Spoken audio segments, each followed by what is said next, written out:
tarde nos volvemos a encontrar con un poquito de demora, pero estamos aquí, gracias a Dios, estamos todos nuevamente para poder ver y conversar nuevamente juntos con un tema muy pero muy lindo, muy atractivo, al menos me gusta a mí, ¿sí? Y espero que a ustedes también les guste. Espero que por favor, si se van conectando, me puedan ir diciendo si se ve correctamente, si hay algún problema en el sonido, ¿sí?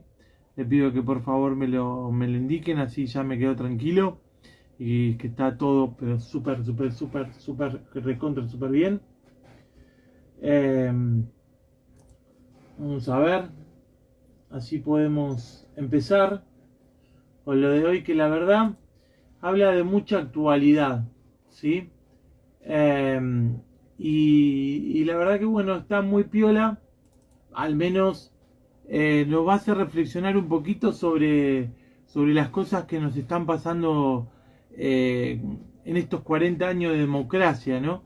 Y puntualmente con la asunción del nuevo mandatario, el nuevo presidente de la nación, donde se ha hablado mucho y se sigue hablando, ¿sí?, sobre una forma de hacer política y también de llevar adelante determinadas medidas económicas que puedan ir surgiendo en el transcurso de estos 4 años, ¿no? Son 4 años de un nuevo mandato presidencial donde vamos a poder saber a ciencia cierta recién realmente las políticas que lleve adelante el nuevo presidente, el nuevo mandatario, cuando lo veamos gobernar como hicimos con tantos otros. Algo muy importante en estos 40 años de democracia es valorar la democracia como forma de gobierno, y eso es buenísimo y lo tenemos que tener siempre, pero siempre presente. Tengamos en cuenta algo que es fundamental en este ida y vuelta permanente que vamos a tener, y es que estamos tratando de entender lo que nos está sucediendo, y puntualmente vamos a ver la presidencia de Carlos Saúl Menem. ¿Por qué vamos a ver la presidencia de Menem? Porque puntualmente Menem, ¿sí?, es uno de los modelos que toma Javier Milei a la hora de tener que gobernar, ¿sí? Y por lo tanto, muchas de las cosas que hoy vemos en la política que va a llevar adelante, al menos lo que está proponiendo en la campaña presidencial, el presidente electo, que ahora va a tomar su mandato constitucional el domingo próximo, son medidas bastante ortodoxas, bastante de ajuste, ¿sí? Por lo tanto, vamos a ver, ¿sí?, qué cosas, al menos cómo se manejó Menem durante su presidencia, para sacar algunas conclusiones sobre lo que puede llegar a ser estos 4 años de Javier Milei. ¿Y cómo vamos a empezar? Bueno, hablando puntualmente de este tema, ¿sí?, y especialmente sobre cómo llega Menem al poder, ¿sí?, a partir de ahí cómo podemos encarar, digamos, todo lo que tiene que ver con su política interna, ¿sí?, y también externa, porque tengamos algo muy presente. A la hora de hablar de la presidencia de Carlos Saúl Menem, ¿sí?, Menem es una persona que va a llegar con un bagaje político importante, porque él, cuando llega a la presidencia de la nación, ya había sido gobernador de su provincia, ¿sí?, de la provincia de La Rioja. Él nació en el pueblo de Anillaco, ¿sí? Fue gobernador de su provincia. El 14 de mayo de 1989, Carlos Menem es candidato, ¿sí?, por un frente justicialista, sí, que va a enfrentar a Alfonsín, y le va a ganar con el 43% de los votos, y va a ser mandatario de la República Argentina. Por lo tanto, Menem primero va a ser gobernador en los años 70,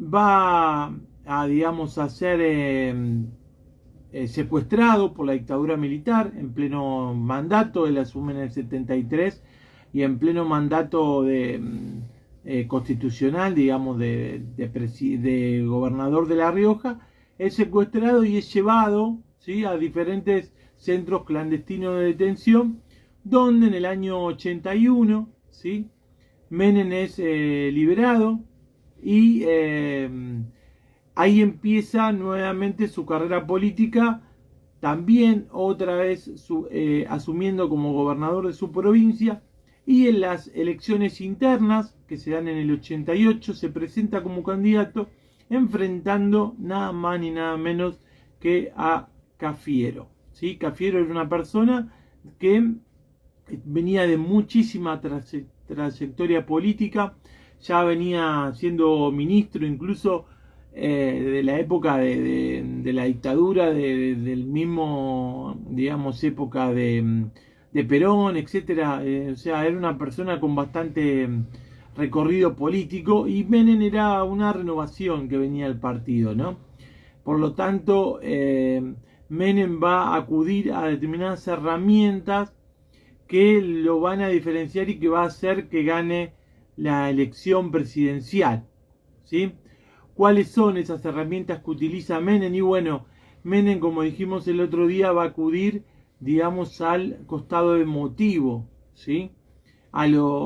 Con metáforas religiosas, con metáforas de arenga, digamos, a los militantes, cosas que llegaban no solamente a la razón, sino al espíritu y al corazón del pueblo. Eso hizo que Menem tuviese mayor prédica, carisma, ¿sí?, que es lo que decíamos el otro día. Pero, ¿qué hereda Menem en este caso? Bueno, como dijimos en las clases anteriores, cuando hablamos de Alfonsín, una hiperinflación cercana al 5000%, ¿sí?, y una deuda externa bastante onerosa, con 53.000 millones de dólares. Obviamente que cambia Menem el lenguaje populista que venía teniendo hasta ese momento, progresista, por cuando asume la presidencia, una cuestión más apuntada al ajuste fiscal, al ajuste del gobierno, políticas más ortodoxas que se conocerían generalmente como políticas neoliberales, ¿sí? Esto a Menem le va a generar algunos inconvenientes, ¿sí? Pero algo muy llamativo es que la CGT, digamos, como organización que nuclea a todos los gremios, ¿sí?, del país, con Menem no acciona rápidamente, sino que lo va a hacer ya casi cuando esté terminando su segundo mandato. A ver, pero vamos a ver por qué Menem lleva a cabo estas políticas de ajuste, y eso deriva del consenso de Washington que se da en 1989, ¿sí?, donde aparecen 10 puntos que expresaban la necesidad de algunas medidas que yo les comentaba recientemente, de tipo ortodoxa, de ajuste, para especialmente los países que, digamos, periféricos, ¿sí?, y que tenían la prioridad de salir adelante. Obviamente, el consenso de Washington se establece, una de las cosas es hacer el ajuste fiscal, ¿sí?, disciplinar fiscalmente al país, pero poner como prioridad el gasto público la educación, ¿sí? Acá vamos a ver un tema con respecto a la educación de Carlos Menem, es que desregulariza todo lo que venía siendo la educación a nivel nacional y pasa a ser una educación que se van a hacer cargo cada una de las provincias. Eso incluido, ¿sí?, el tema de lo que más adelante en la reforma constitucional del 94 se va a poner como coparticipación federal. Pero vamos paso a paso, ¿sí? En el consenso de Washington dicen que hay que dar prioridad a la educación y a la salud, o sea, deben ser los lugares donde menos se debe ajustar. Una fuerte redistribución tributaria, ¿sí?, tasas de intereses positivos que determinen el mercado, un tipo de cambio competitivo, ¿sí? Vamos a ver cómo después Menem empieza con una política económica que no le va a resultar favorable, ¿sí? Y que después va a surgir la ley de convertibilidad que conocemos todos como el 1 a 1, un peso, un dólar. Pero fijémonos que Menem empieza a gobernar ya condicionado con este acuerdo, con este consenso de Washington, ¿sí? Obviamente que otra de las cuestiones que se le planteaban es la privatización de empresas públicas, ¿sí? La apertura de inversiones extranjeras, que se desregularice y que también se saque todo tipo de protección a la, digamos, a la propiedad privada, y también el tema de lo que tiene que ver con los bancos y las finanzas, ¿no? Que tengan mayor posibilidad de regulación y no tanto control.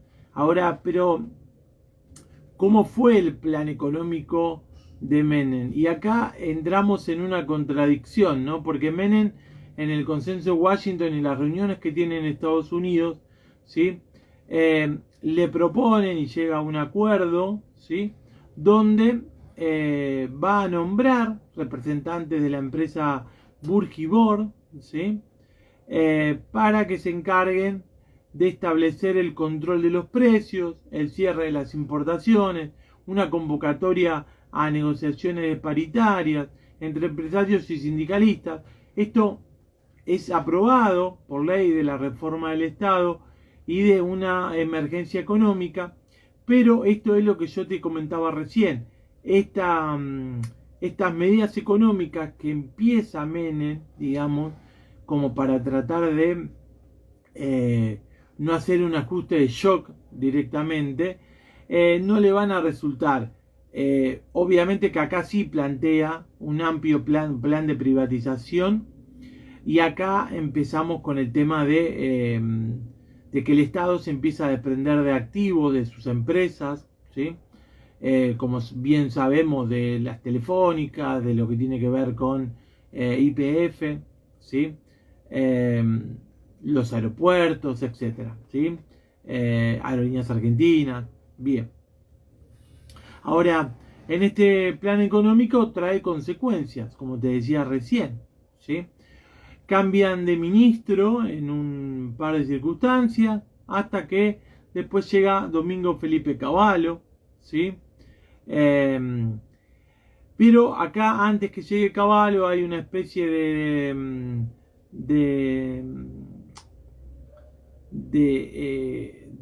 o sea, que se canjean convulsivamente los depósitos de plazo fijo por bonos externos, y así tratan de parar el tema, bueno, de la inflación y el proceso de privatización. Mientras tanto, iba a estar a cargo de Roberto Dromi y de María Julia Alzogaray.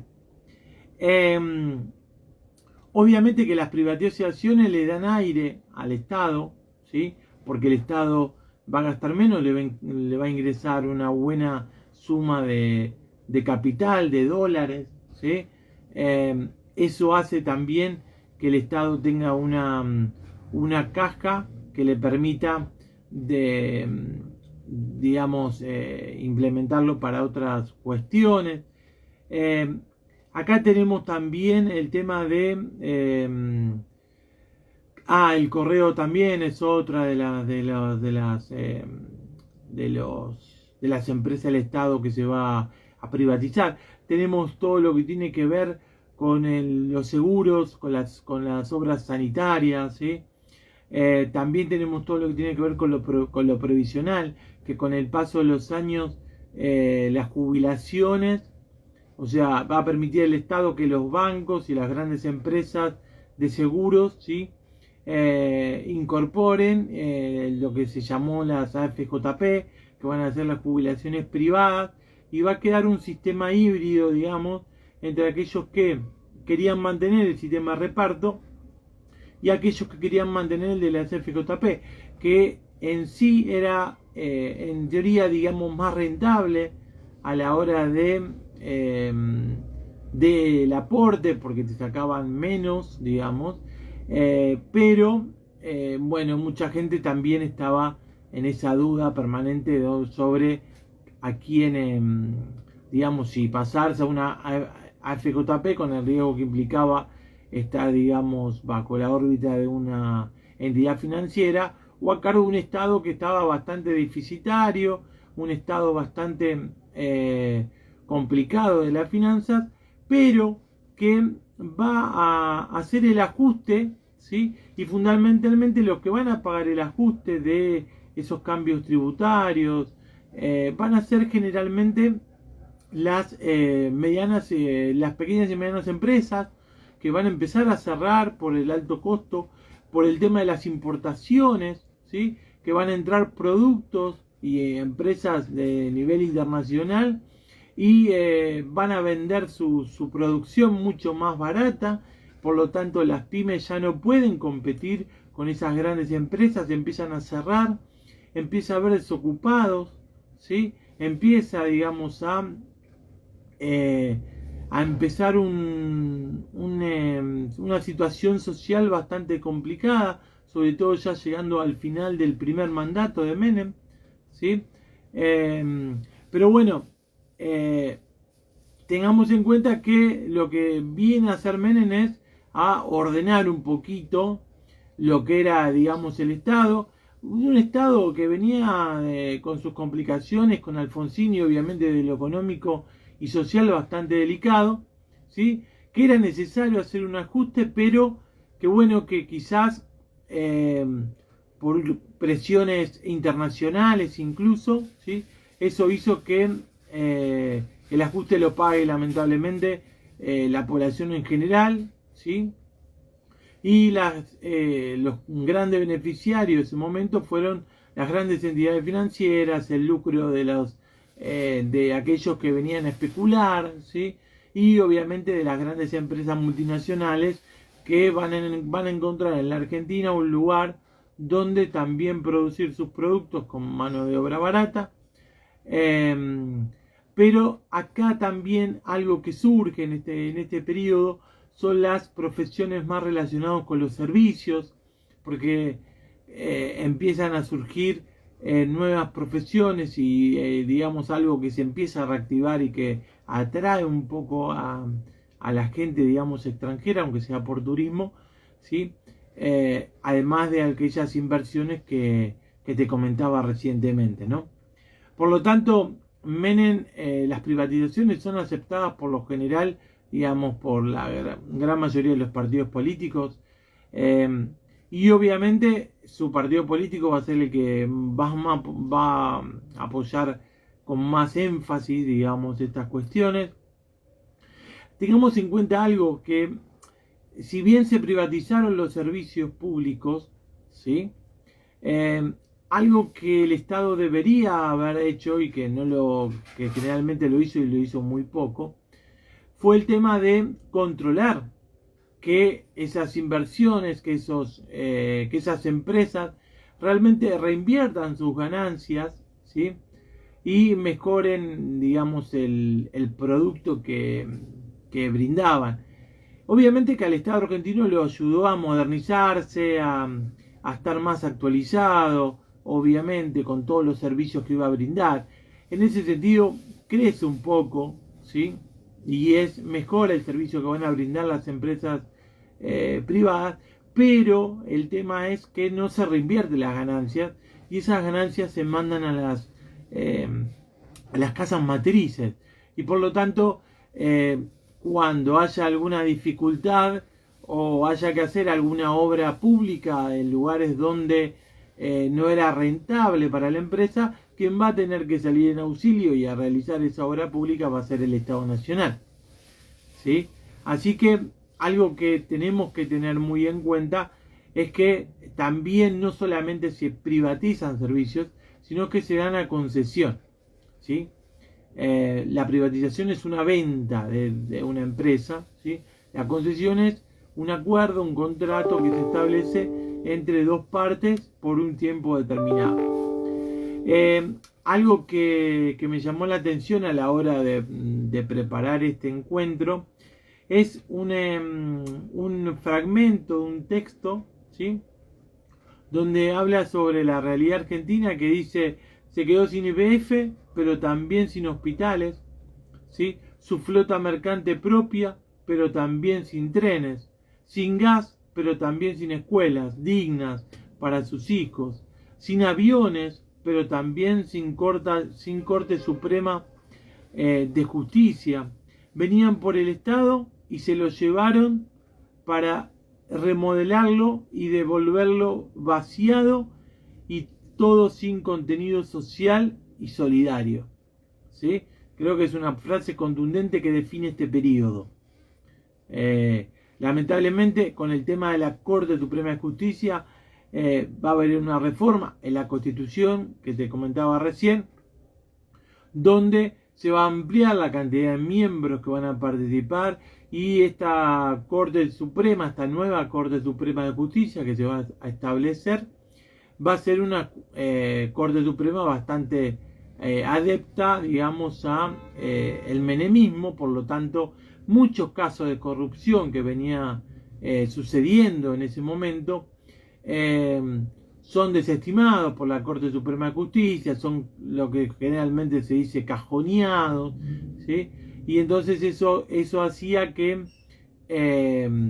los grandes delitos de corrupción que llevaban adelante los ministros de las distintas áreas por retorno de las empresas, ¿sí?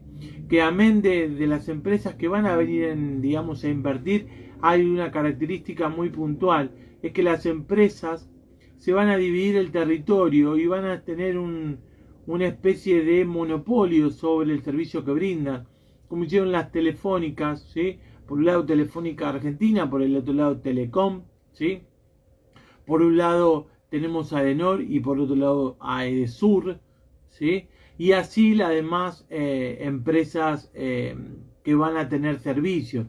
Van a ser prácticamente una situación monopólica, donde con el paso del tiempo, el avance tecnológico y todo lo que va a suceder, vamos a ver cómo hoy en día llegan a tener gran parte del mercado, aunque en la actualidad sí hay una apertura mayor a la posibilidad de ingreso de otras empresas. De hecho, hay otras empresas de telefonía móvil, ¿sí? Algunas ligadas al grupo Telefónica, otras ligadas, digamos, a todo lo que tiene que ver con telecom y personal.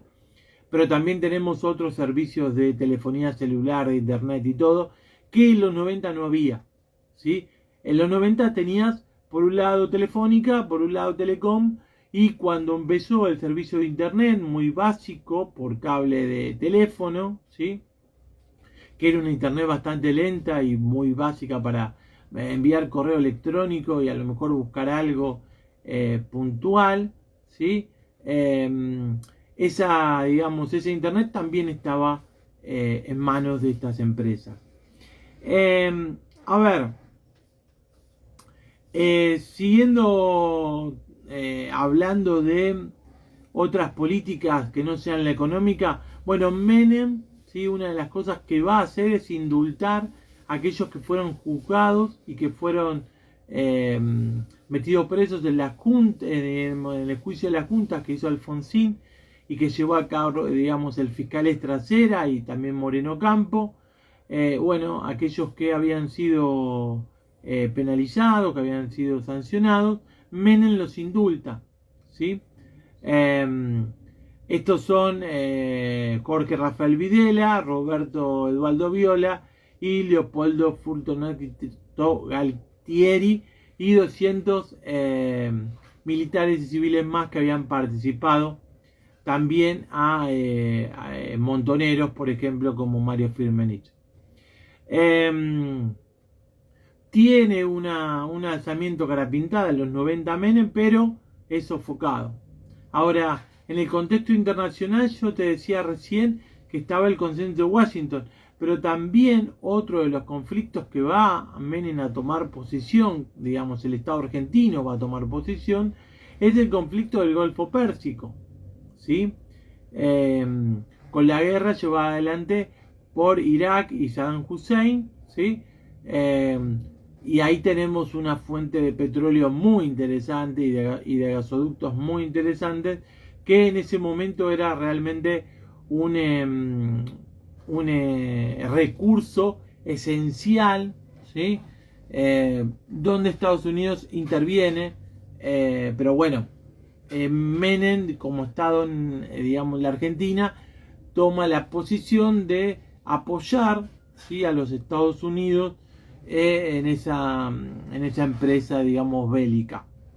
Lamentablemente también Menem toma una decisión totalmente errada, ¿sí?, al participar en la venta, ¿sí?, de armas a Ecuador, ¿sí?, cuando lleva adelante su guerra con el Perú que nos había ayudado en la guerra de Malvinas. Menem le vende, por una cuestión de negocios, corrupción y todo en el medio, ¿sí?, las armas al Ecuador, digamos, ¿sí? Por lo tanto, vamos a ver cómo con el paso del tiempo, ¿sí?, también Argentina, un poco en producto como respuesta, muchas veces se dice, a esta intervención argentina en el problema del Golfo Pérsico, va a tener 2 atentados, ¿sí?, a la embajada de Israel en primer término y en la AMIA, ¿sí?, la Asociación Mutual Israelí-Argentina, donde va a haber muchísimos muertos, heridos, ¿sí?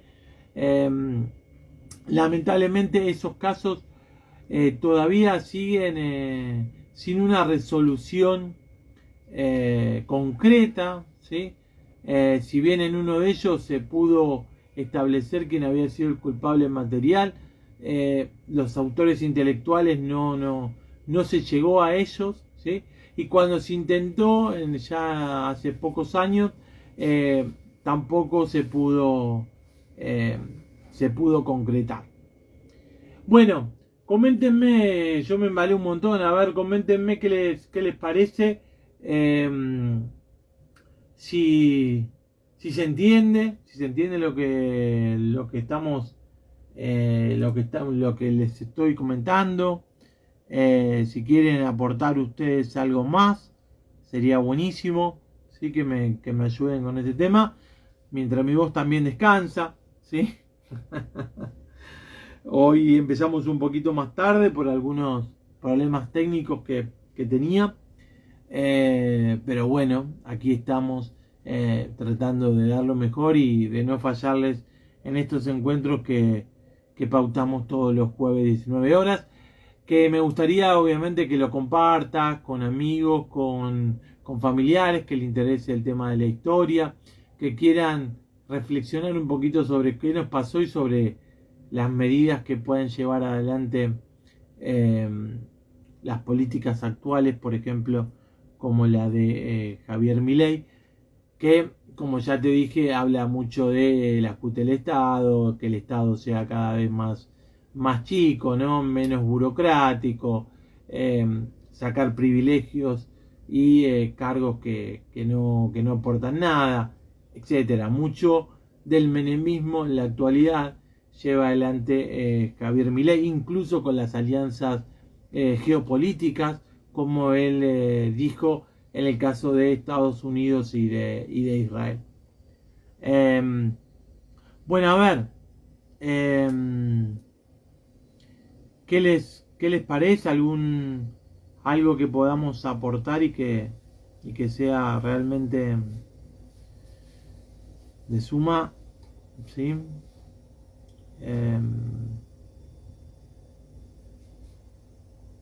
No sé, alguna experiencia que hayan tenido y que quieran compartir con respecto a esa época, ¿sí? También estaría bueno.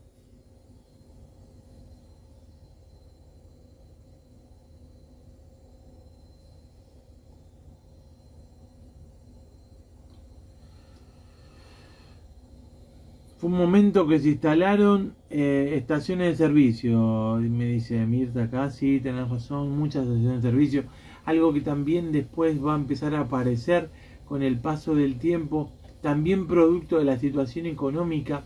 es no solamente la cesión de servicios de combustible, digamos, fósiles como la nafta, sino también el GNC, ¿sí? El gas natural comprimido, que también va a ser una respuesta a la situación económica, porque los equipos de GNC van a servir en el sentido de, al ser más económico, se van a ir abriendo también estaciones de servicios con bocas para este tipo de combustibles, y van a ser utilizados por lo general con trabajadores que necesitaban, que también es algo que surge en esta época, son las agencias remises, por ejemplo, porque la gente se quedaba sin trabajo, ¿sí? En una fábrica, en un comercio que había cerrado, lo que fuese, ¿sí? Y tenía un coche y salía a hacerlo como, digamos, un remis, ¿sí? Porque, digamos, el taxi era más costoso, a lo mejor había que pagar una licencia y esas cosas, y las agencias remises tenían una flexibilidad mayor, y eso permitió que mucha gente por lo menos pudiese salir en lo diario, digamos, a buscar el mango, como se dice en el lunfardo, para llevar el pan a su casa, ¿no? Y ahí proliferaron muchas agencias remises, por ejemplo, ¿sí? Gracias por el comentario que me hizo derivar en este otro. Los locales todo por 2 pesos, sí, tal cual, Mari. Los locales todo por 2 pesos, que te vendían algo muy a precio muy económico, ¿sí? Y que obviamente era beneficioso para los sectores más pobres, más vulnerables, donde podías encontrar algo a precio muy, muy bajo, ya que no podías acceder al mercado, digamos, de las grandes empresas internacionales que ponían capital y que venían y vendían a altos costos también, porque ninguna empresa va a querer venir para perder, ¿sí? Todos se querían llevar sus grandes ganancias, las multinacionales, y como era el 1 a 1 también, los sectores medios aprovechaban, aquellos que tenían cierta estabilidad económica, ¿sí? Sobre todo aquellos que trabajaban en el sentido de forma regular y con un salario estable, seguro, digamos, mensual, quizás tenían la posibilidad de ahorrar o de sacar algún préstamo, ¿sí? En alguna entidad financiera. Pero bueno, en la gran mayoría de la población eso no sucedía. La clase media lamentablemente empieza a tener cada vez más problemas, ¿sí? Y bueno, vamos viendo cómo el tejido social se va como un poco dañando, se va deteriorando, y aquellos que antes eran clase media quizás ya van a estar en una situación más apretada, digamos. Bien, buenísimo. Genial. Gracias por todo lo que están aportando, la verdad es de suma importancia para mí, porque fíjense que gracias a esto podemos llevar adelante este encuentro. Les hablaba del tema internacional, ¿sí? Una de las temas que lo relacionan, ¿sí? Con con ciertas influencias por lo que había sucedido, por ejemplo, con el Golfo y todas esas cosas, es la muerte del hijo del presidente, ¿sí?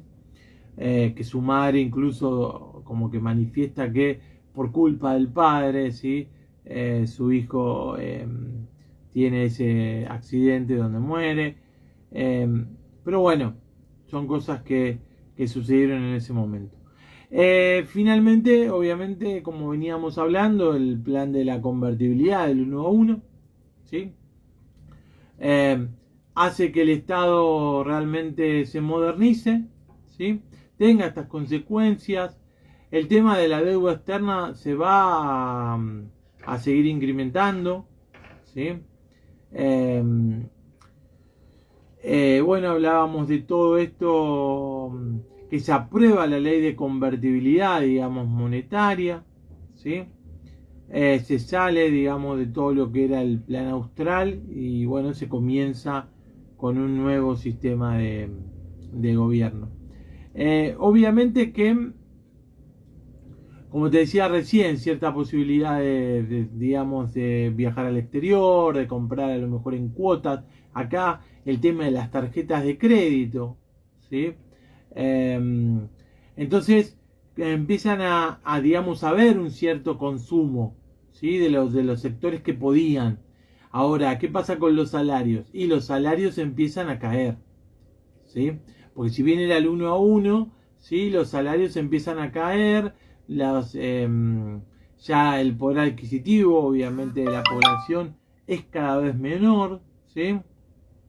Y si bien digamos, el proceso inflacionario, ¿sí? va saliendo un poco, digamos, o va recuperando esa inflación primaria que había en un comienzo, va, digamos, a descender. Un tema también que acá Menem va a vivir, por ejemplo, es el tema de los jubilados, ¿sí? El ajuste brutal que le hacen los jubilados, que incluso sus funcionarios, a la hora de tener que ir, digamos, a cumplir su rol, su trabajo, evitaban, por ejemplo, los días miércoles, cuando había marcha de jubilados y pensionados reclamando por una jubilación más digna, ¿sí? Evitaban ir por la Plaza de Mayo, ¿sí? Tratando de esquivar esas circunstancias. También va a tener reclamos docentes, ¿sí? La carpa blanca. O sea, va a haber sectores que van a, digamos, a salir a reclamar, pero no son paros generales. Paros generales de la CGT, digamos, como conocemos generalmente, se van a dar al final del segundo mandato de Menem. Y acá es donde salen también, en el año 96, 97, si no tengo mal entendido, los grupos piqueteros, ¿sí? Que son los que van a, digamos, a empezar a llamar la atención del gobierno, ¿sí? Pidiendo, obviamente, y reclamando por una mejor situación social y económica, ¿sí? Entonces, fijémonos también que surge otro sector social, ¿sí? Que va a emerger en esta época, que después va a ser muy fuerte y va a ser clave, digamos, en la crisis del 2001, y hoy en día todavía tenemos ya, digamos, como organizaciones prácticamente, digamos, políticas, ¿sí? A diferentes sectores que se fueron agrupando y organizando, ¿sí? Que desempeñan esta actividad. O sea, el piquete empieza en la época de Menem y continúa en la actualidad, cuando podría haber sido algo que superada la crisis del 2001, si se hubiese crecido, si hubiese estado mejor las circunstancias, podría haberse quedado sin efecto, pero sin embargo quedó como una manera de protesta característica de nuestro país, ¿sí? Como te decía hoy, la reforma constitucional del 94, ¿sí? Va a establecer, ¿sí? Un mandato presidencial, va a cortar el mandato presidencial, que era de 6 años, a 4, con posibilidad de reelección por 4 años más. Por lo tanto, Menem va a tener un mandato de 10 años, porque en el 95 va a ser reelecto, ¿sí? También una de los asuntos que va a tratar y que va a establecer la nueva constitución, las reformas que van a llevar adelante, es la creación de la ciudad autónoma de Buenos Aires, ¿sí? Con esa, digamos, con esa característica. O sea, la ciudad autónoma de Buenos Aires, si bien no es una provincia, es una ciudad, digamos, autónoma con su jefe de gobierno, ¿sí? Hasta ese momento pertenecía a la provincia de Buenos Aires. Entonces va a tener un estatus a partir de ese momento similar al de una provincia. Por lo tanto, hoy vemos que, por ejemplo, asumió el jefe de gobierno de la ciudad de Buenos Aires. Se va a crear el Consejo de la Magistratura. Esto que te decía, que hoy Menem, digamos, va a lograr tener mayoría, digamos, en la Corte Suprema, bueno, se crea el Consejo de la Magistratura, que va a ser el que va a nuclear, digamos, a todo lo que tiene que ver con los jueces federales, ¿sí? Y que, bueno, va a tener que, digamos, van a ser, digamos, elegidos los miembros del Consejo de la Magistratura por los senadores, ¿sí? Bien, se abre otro apartado sobre derechos y garantías, ¿sí? Como te decía, hoy Menem va a ser reelecto con más del 49% de los votos, ¿sí? Acá también vemos que hay una fracción, digamos, de una primer, digamos, conjunto o alianza, si se quiere decir, de partidos, ¿sí? Que se van a dividir y que van a competir contra Menem. Se va a formar lo que se llamó el Frepaso, ¿sí? Con Chacho Álvarez, Fernández Meijide, Fernando Pino Solanas, etcétera, ¿sí? Donde van a estar, digamos, formando parte del Congreso Constituyente, y obviamente va a quedar establecido ese frente, ¿sí? Que va a convivir durante muchísimo tiempo, incluso va a formar parte de la alianza que va a gobernar posteriormente, digamos, a Carlos Menem a partir del 99. Ya Menem, al no poder seguir siendo reelecto sucesivamente, va a competir, digamos, Eduardo Duhalde, si no recuerdo mal, con Fernando de la Rúa, ¿sí? Y Fernando de la Rúa va a ser electo presidente, que como bien ya sabemos, en el 2001, producto de la crisis que había, va a dejar el poder.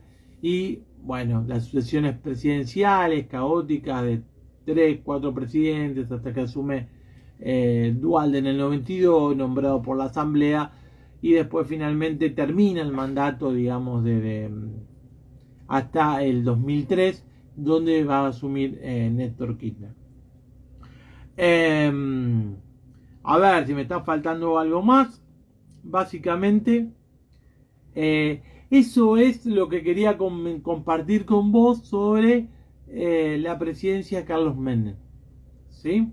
Entonces tenemos algunas cosas que escuchamos del nuevo presidente electo que ahora asume el domingo, que se asemejan bastante, digamos, a Menem. Sí, porque lo toma como que Menem fue el mejor presidente de la historia argentina y Cavallo también uno de los mejores ministros de Economía. Entonces, como te comentaba antes, también alguien en el cual se inspira Javier Milei es Juan Bautista Alberdi. Pero claro, Alberdi sí, va, digamos, a desplegar sus ideas liberales antes de que hubiese una constitución. Entonces lo más cercano es al neoliberalismo de Carlos Menem, que, volviendo, digamos, a la actualidad, el actual mandatario, digamos, electo, se define como liberal libertario anarcocapitalista, ¿sí? Que te invito a que me sigas, ¿sí? Estés atento a todo lo que voy a ir subiendo, porque te voy a ir explicando qué significan estas definiciones. Ya subí la de liberal, muy pronto voy a subir qué significa libertario y anarcocapitalista, que tenemos que tener en cuenta que las políticas que se van a llevar adelante a partir de ahora son políticas de ajuste, e incluso más fuertes, ¿sí? Que las que implementó Menem en un comienzo. Por lo tanto, tengamos en cuenta que lo que dijo, digamos, Javier Milei es privatizaciones, ajuste en el Estado, ¿sí?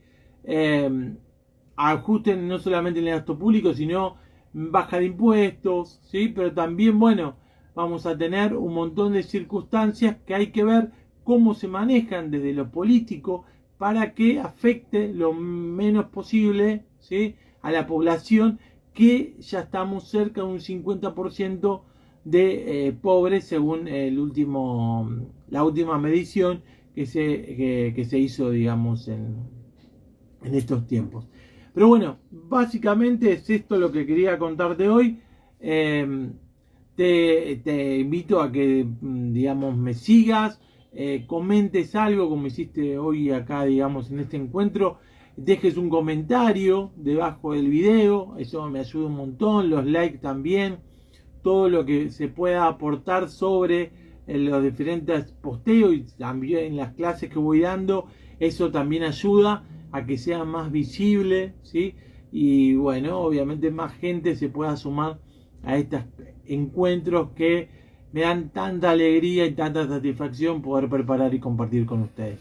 Así que los dejo hasta la próxima semana, como ustedes saben, jueves 19 horas para seguir aprendiendo juntos. Chao.